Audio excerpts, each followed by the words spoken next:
अब हम different different type के ट्रांजेक्शन्स को यहाँ पर समझने की कोशिश करते हैं कि कैसे हमारे जो ट्रांजेक्शन्स हैं वो हमारी अकाउंटिंग इक्वेशन को सेम रखते हैं। उससे पहले हम अपनी अकाउंटिंग इक्वेशन को लिख लेंगे, assets is equal to capital plus liabilities. तो आपको बेसिक फॉर्मेट तैयार करना है, उसी फॉर्मेट में आप अपना क्वेश्चन करेंगे। यहाँ पर आप लिखोगे ट्रांजेक्शन्स को, ये साइड है हमारी एसेट्स की एंड कैपिटल प्लस लायबिलिटीज। जो बेसिकली हमारा ट्रांजेक्शन होता है फर्स्ट वो यही है, स्टार्ट विद कैश। अब हमने जब कैश से बिजनेस स्टार्ट किया तो बिजनेस में आप देखिए क्या आएगा, बिजनेस में आपके पास आएगा कैश और उससे दूसरा इफेक्ट क्या होगा, एक कैपिटल। जितना ऑनर बिजनेस में कैपिटल लगाएगा उसकी कैपिटल बढ़ जाएगी, बिजनेस के पास क्या आ जाएगा, कैश आ जाएगा। तो हम यहाँ पर कैश लिखेंगे। सपोज ये 50,000 रुपीज़ लगाकर हमने काम शुरू किया है, तो ये कैपिटल हमारी हो गई कितने रुपीज़, 50,000। तो अब आप देख रहे हो दोनों साइड्स जो हैं हमारी वो क्या है, इक्वल है। यहाँ पर आपका एक तरफ एसेट साइड पर देखो तो आपके पास कैश इंक्रीज हो गया और दूसरी साइड पर देख रहे हो तो आपकी कैपिटल इंक्रीज हो गई। अब इससे ये जो मैंने 50,000 का कैश लगाया, सेकंड आपका है परचेज्ड फर्नीचर। आपने क्या कर लिया, फर्नीचर परचेज किया, तो उससे क्या इफेक्ट होगा, आपके पास फर्नीचर परचेज कर रहे हो तो क्या आएगा, फर्नीचर आ जाएगा आपके पास कितने रुपीज़ का, सपोज 20,000 रुपीज़ का। इसके बदले आपके पास से क्या चला जाएगा, कैश चला जाएगा 20,000 रुपीज़ का। दोनों ही क्या है, एसेट्स है, तो कैश को आपने यहाँ पर लिखा हुआ है। अब आप क्या लिखोगे, एक और एसेट लिख लोगे फर्नीचर, और यहाँ पर -20,000 हो गया कैश और आपके पास फर्नीचर कितना हो जाएगा, इंक्रीज हो गया 20,000। अच्छा, एवरी ट्रांजेक्शन के बाद आप अपनी अकाउंटिंग इक्वेशन को बैलेंस कर कर देखोगे कि वो आपकी इक्वल आ रही है या नहीं आ रही। हम बात कर रहे थे ये दूसरे वाले ट्रांजेक्शन की जिसमें हमने फर्नीचर परचेज किया, तो कैश आपके पास कितना हो गया 30,000 और आपके पास फर्नीचर कितना हो जाएगा 20,000। तो टोटल एसेट्स है 50,000 की और यहाँ पर आपके पास कैपिटल कितनी है 50,000 की। अब हम एक थर्ड ट्रांजेक्शन लेते हैं, परचेज गुड्स। आपने क्या की है, परचेज की है गुड्स, गुड्स मतलब स्टॉक। तो जब भी हम परचेज करते हैं गुड्स को या सेल करते हैं ना, तो यहाँ पर हम किसको कंसीडर करते हैं, स्टॉक को कंसीडर करते हैं। परचेज गुड्स की आपने 15,000 रुपीज़ की ऑन क्रेडिट, ये आपने उधार परचेज की है। तो अब इस वाले ट्रांजेक्शन को अगर आप सोचो तो आपके पास क्या आएगा, स्टॉक आ जाएगा, सामान आ जाएगा, कितने रुपीज़ का 15,000 रुपीज़ का। अब कैश जाएगा क्या, कैश नहीं जाएगा क्योंकि हमने ये ट्रांजेक्शन किया है उधार, क्रेडिट पर किया है। तो उसके बदले क्या होंगे, हमारे क्रेडिटर्स स्टैंड कर जाएंगे। तो ये जो क्रेडिटर्स हैं ये हमारी क्या होती है, लायबिलिटी। ये हमारी लायबिलिटी हमें पे करने पड़ेंगे। तो क्रेडिटर्स हमारे एक तरफ प्लस हो जाएंगे 15,000 रुपीज़ के और दूसरी तरफ हमारा स्टॉक बढ़ जाएगा। तो अब आप अपनी अकाउंटिंग इक्वेशन में इसे किस तरीके से यहाँ पर शो करोगे, तो देखिए प्लस करेंगे, एक हमारा एसेट बढ़ा स्टॉक और यहाँ पर लायबिलिटीज़ में हमारे क्या बढ़ गए, क्रेडिटर्स। तो आप ये स्टॉक के यहाँ पर आप अपना ट्रांजेक्शन लिखेंगे, परचेज गुड्स ऑन क्रेडिट। आपने ये क्रेडिट पर की गुड्स और ये स्टॉक के नीचे आप यहाँ पर लेकर आओगे 15,000 रुपीज़ आप इंक्रीज कर दोगे। यहाँ लायबिलिटीज़ में लाओगे तो लायबिलिटीज़ में यहाँ पर भी हमारे कितने आ जाएंगे 15,000। ट्रांजेक्शन्स का आपने इफेक्ट यहाँ पर देखा तो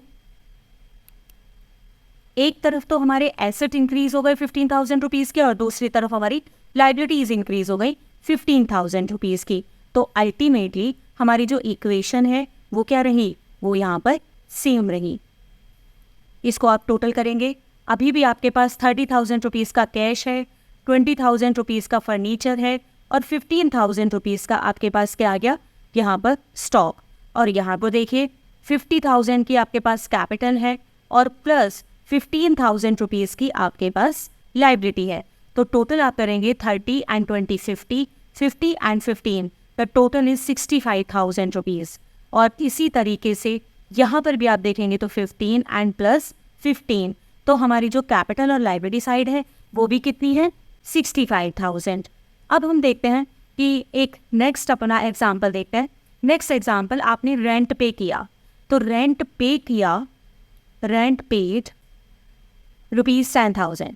तो यहाँ पर जब आप रेंट पे करोगे तो ये एक्सपेंडिचर है, आपके पास से एक तरफ क्या चला जाएगा, कैश चला जाएगा, आपने पे किया है। तो दूसरी तरफ जो भी हमारे एक्सपेंसेस होते हैं वो हमारी कैपिटल को कम कर देते हैं, खर्चा है, लॉस होगा, उससे आपकी कैपिटल कम हो जाएगी।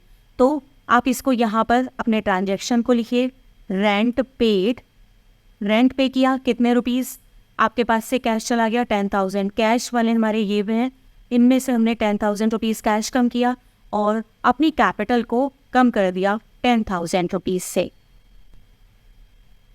इसको बैलेंस कीजिए। एवरी ट्रांजैक्शन के बाद आपको ये देखना है कि आपके ये दोनों साइड्स इक्वल है या नहीं। कैश आपके पास कितना रह गया, 20,000, फर्नीचर आपके पास 20,000 है, 15,000 रुपीज़ का आपके पास स्टॉक है। यहाँ पर कैपिटल आपकी रह जाएगी ओनली 40,000 रुपीज़ और यहाँ पर 15,000, तो ये भी 55 है और ये भी 55,000 है। एक ट्रांजेक्शन हम और ले लेते हैं। सपोज आपने गुड्स सोल्ड की, गुड्स सोल्ड, हाँ यहाँ पर ले लेते हैं, गुड्स सोल्ड की आपने 10,000 रुपीज़ की, जिनकी कॉस्ट थी 8,000 रुपीज़। तो 8,000 वाली चीज़ आपने 10,000 रुपीज़ में सेल कर दी, आपका प्रॉफिट कितना हुआ, 2,000 रुपीज़ का प्रॉफिट हो गया। तो अब इस वाले ट्रांजेक्शन को आप अपनी अकाउंटिंग इक्वेशन में किस तरीके से करोगे। गुड्स सोल्ड की थी 10,000 रुपीज़ की, कैश आपके पास, पहले अपना ट्रांजेक्शन लिखिए, गुड्स सोल्ड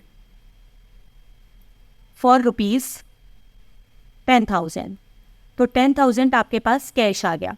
स्टॉक आपका जो 15 था वो 8,000 का चला गया और यहाँ पर कैपिटल जो कि प्रॉफिट हुआ था आपका 2,000 रुपीज़ का, वो इंक्रीज़ हो गया, उसने आपकी कैपिटल को इंक्रीज़ कर दिया।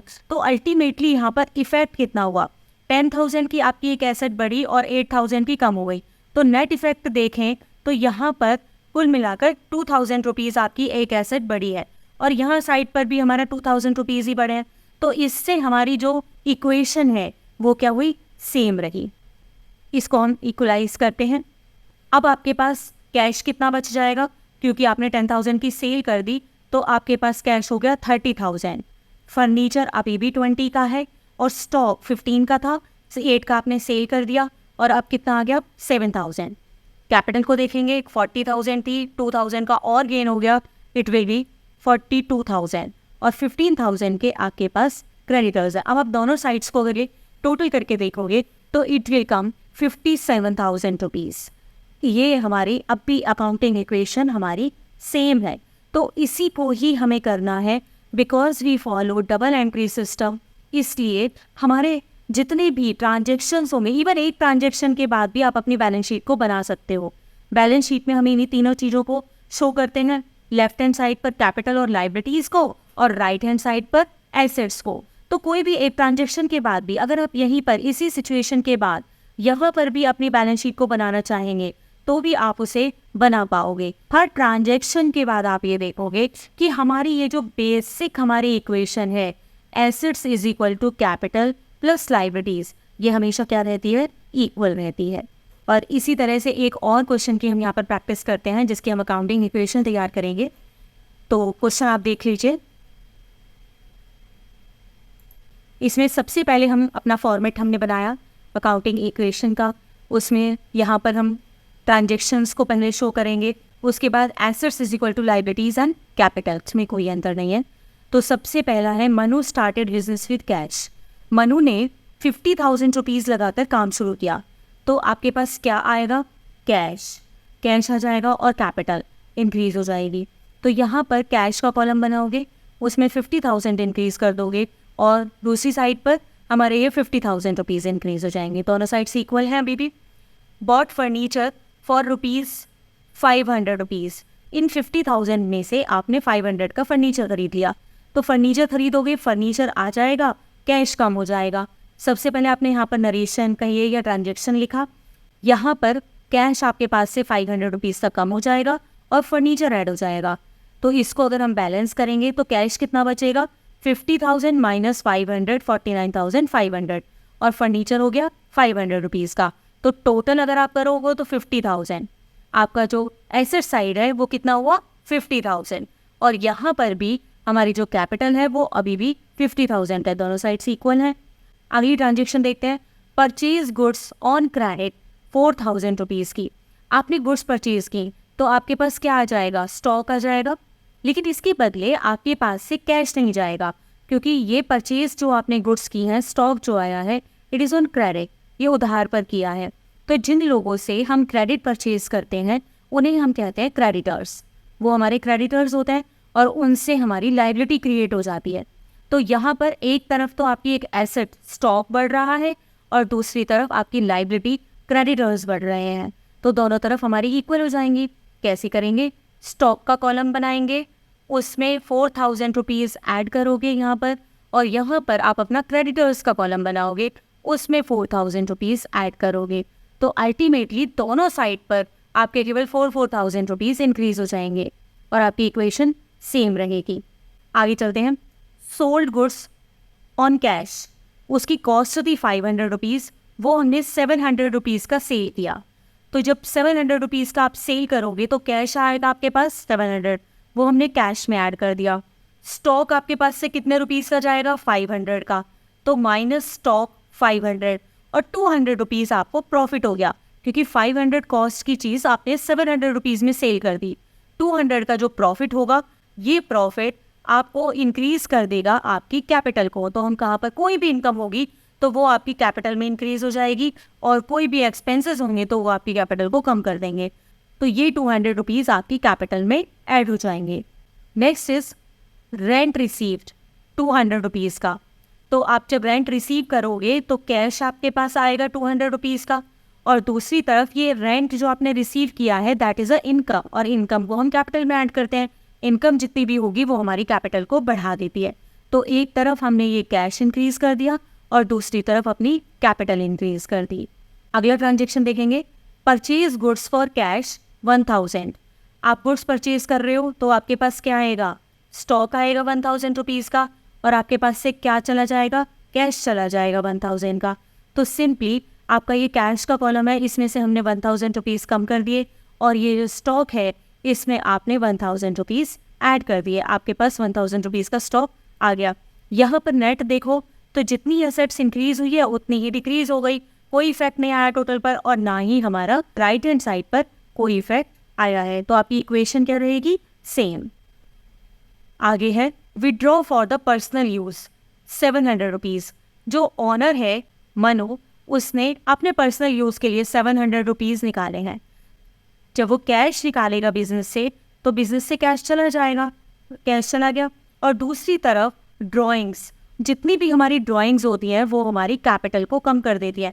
जितना अमाउंट हम लगाते हैं वो हमारी कैपिटल को बढ़ा देता है, वो हमारी कैपिटल क्रिएट हो जाती है। लेकिन जब भी हम उस कैपिटल में से अपने पर्सनल यूज़ के लिए पैसे निकालेंगे तो हमारी कैपिटल कम हो जाएगी। कितने रुपीज़ है, 700।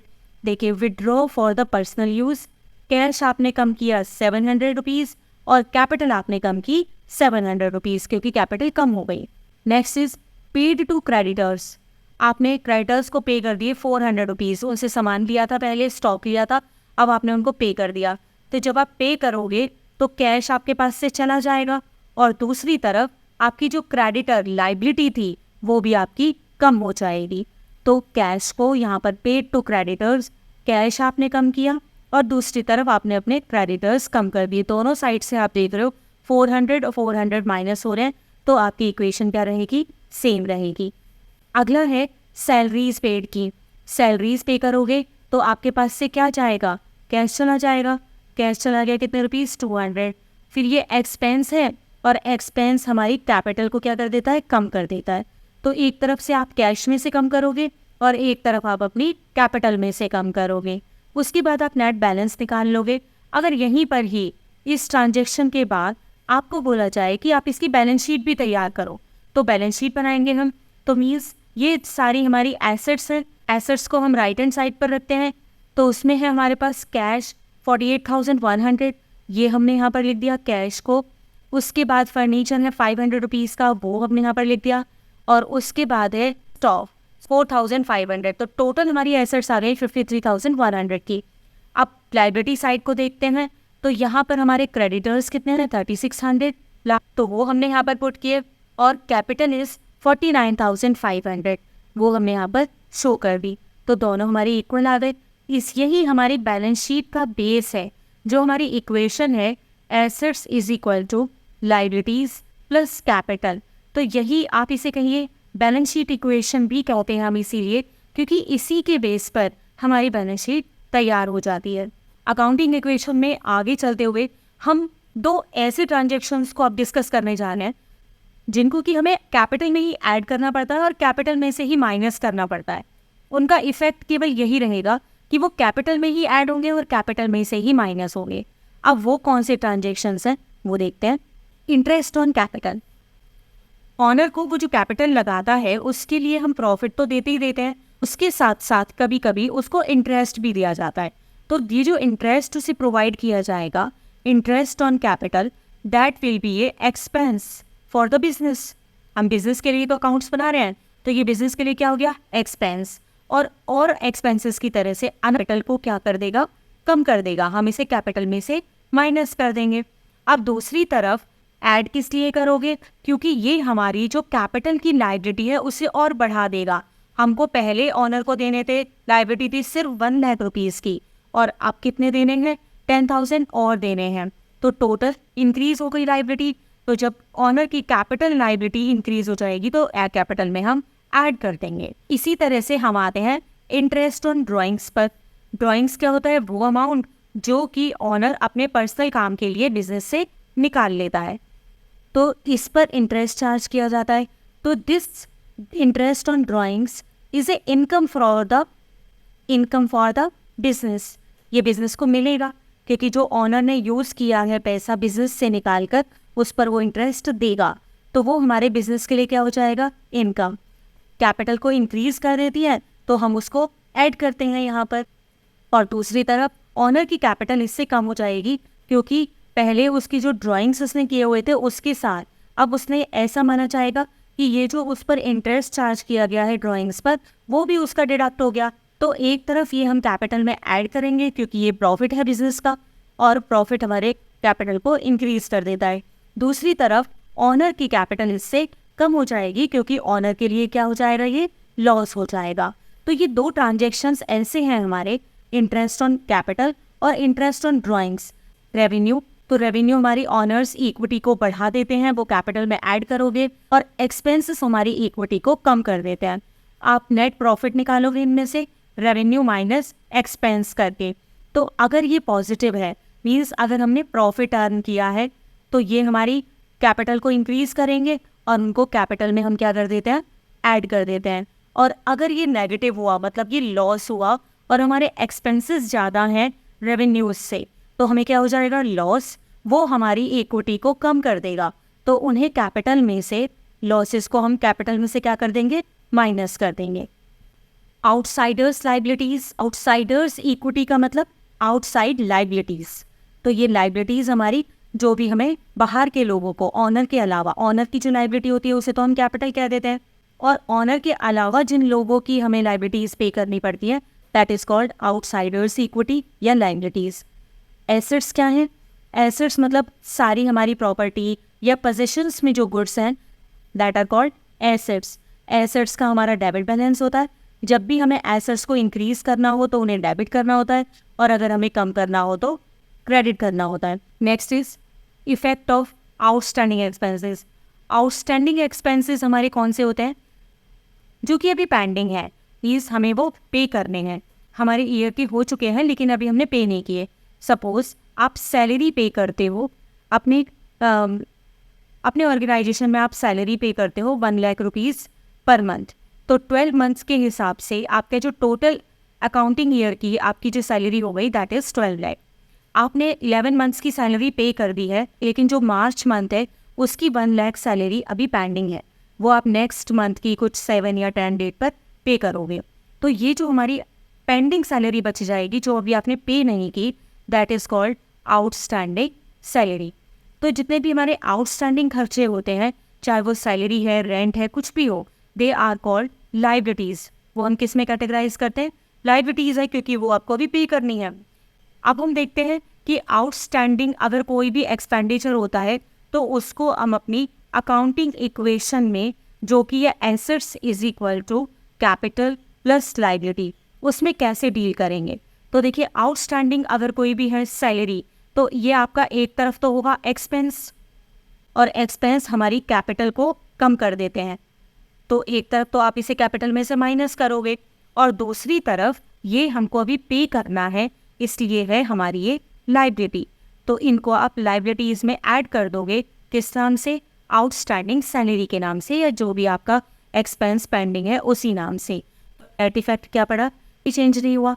और दूसरी साइड पर जितना अमाउंट आपने ऐड किया है उतना ही आपका कम हो गया। तो अल्टीमेटली टोटल आपकी इक्वेशन पर कोई भी इफेक्ट नहीं पड़ेगा। अब जैसे आउटस्टैंडिंग एक्सपेंसेस होते हैं, उसी तरह से हमारे होते हैं प्रीपेड एक्सपेंस। ये प्रीपेड एक्सपेंस क्या है कि जिनको आप पहले से पे कर देते हो और इसका बेनिफिट आपको नेक्स्ट ईयर मिलता है। जैसे फॉर एग्जांपल आपकी वही सैलरी थी 1 लाख पर मंथ, और आपको वो 12 मंथ्स के लिए पे करनी थी, तो 12 लाख आपने पे कर दिए। लेकिन एक पर्सन है, एम्प्लॉई है आपका, उसको एडवांस सैलरी चाहिए थी, तो आपने एडवांस सैलरी दे दी अगले मंथ, अप्रैल मंथ के लिए, नेक्स्ट ईयर के अप्रैल मंथ के लिए, तो वो आपकी हो गई 1 लाख। तो टोटल आपने जो सैलरी पे की दैट इज़ 13 लाख। इसमें से 12 लाख तो आपके एक्सपेंस है, और ये जो आपने एडवांस सैलरी पे की है इट इज़ योर एसेट, क्योंकि इसका बेनिफिट आपको कब मिलना है, next year. It is not the expense of your current year. तो इसको आप अपने अकाउंटिंग इक्वेशन में कैसे करोगे, देखिए ये जो प्रीपेड एक्सपेंसेस हैं, एक तरफ आपके हो गए एसेट्स, तो एसेट्स हमारे क्या हो जाएंगे, प्रीपेड के नाम से। एक तरफ आपके प्रीपेड एसेट के नाम से आप प्रीपेड सैलरी के नाम से आपकी एसेट्स हो गई 1 लाख रुपीज़ की। दूसरा जो आपकी कैश है वो आपके पास से जाएगा, तो कैश कम हो जाएगा क्योंकि आपने पेमेंट की है 1 लाख रुपीज़। प्रीपेड सैलरी में 1 लाख ऐड कर दोगे एसेट में, और इसका कैपिटल पर और हमारे लाइबिलिटीज़ पर कोई इफेक्ट नहीं पड़ेगा। आपने एसेट साइड पर जितना अमाउंट ऐड किया उतना ही अमाउंट आपने लेस कर दिया, तो कोई इफेक्ट नहीं पड़ेगा और हमारी इक्वेशन सेम रहेगी। नेक्स्ट है एक्रीयूड इनकम। एक्रीयूड इनकम क्या होती है, एक्रीयूड इनकम मतलब ऐसी इनकम जो आपने कमा ली है लेकिन अभी आपने को मिली नहीं है, मतलब आप उसके लिए काम कर चुके हो लेकिन अभी वो आपको मिली नहीं है, वो ड्यू है आपकी, आपको नेक्स्ट ईयर मिलेगी। तो ये रिसीवेबल अमाउंट है, इसलिए ये आपका क्या हो गया, एसेट्स। बेनिफिट आपको नेक्स्ट ईयर में मिलना है।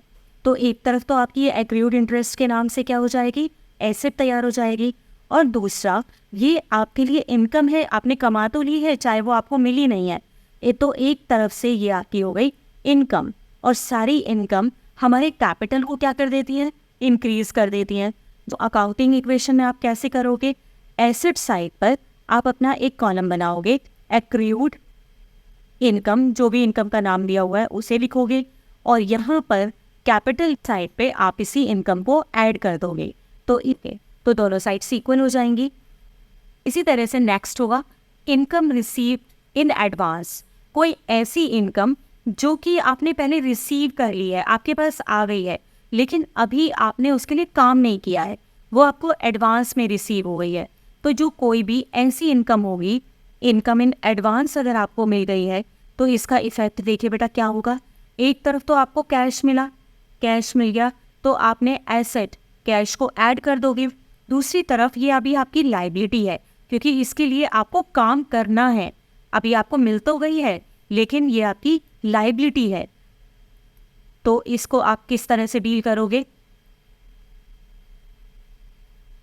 एक बार कैश में, एसेट साइड पर कैश में आप सपोज ये इनकम आपकी जो एडवांस में आपको मिली है 1 लाख रुपीज़ है, 1 लाख ऐड कर दोगे, और दूसरी तरफ लाइबिलिटी साइड पर इनकम रिसीव्ड इन एडवांस, इस तरह से कॉलम बनाओगे और उसमें 1 लाख लाइबिलिटीज़ में ऐड कर दोगे, और इस तरह आपकी दोनों साइड की जो इक्वेशन रहेगी वो सेम रहेगी।